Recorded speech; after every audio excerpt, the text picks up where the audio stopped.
سروزیر قرقیزستان جانتورا ساتیبالدیف در شفاخانه از 5 مرزبان و یک افسر پلیس این کشور که روز شنبه بر اثر یک برخورد مسلحانه در مرز میان قرقیزستان و تاجیکستان جراحت برداشته‌اند زیارت کرد.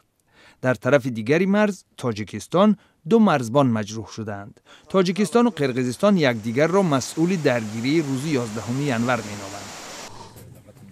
در پاکستان اعضای کمیسیون حقوق بشر این کشور با اویله ایدزاز حسن دیدار و گفتگو داشتند. این نورست که در ولایت خیبر پختونخوا به سر می برد به قیمت جان خود امکان نداد که بمبگذار مرگ طلب وارد مکتب آنها شده مواد ترکنده را فعال نماید.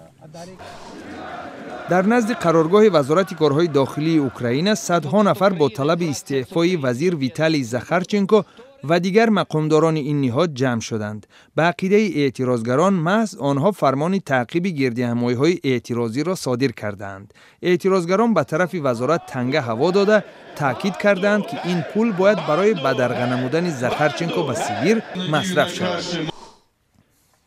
در شهر فلوجه عراق نظم و ثبات برقرار شده است. بعد یک هفته برخوردها نیروهای حکومتی عراق سلاح به دستان مربوط با گروه القاعده را از این شهر بیرون کردند. به تدریج مردم ملکی به زادگاهشان برمیگردند. مقامات عراقی هم برای ساکنان فلوجه غذا و دوا ارسال نمودند. فعلا جمع آمد پیران قبیله ها امکان احیای صلح دوامدار در این منطقه را بحث دارد. در گرجستان گیت سگریشویلی رئیس کمیته زیست محیطی پارلمانتی این کشور برنامه حمایت مکانهای جمعیتی از ساختمان زیاد را معرفی نمود.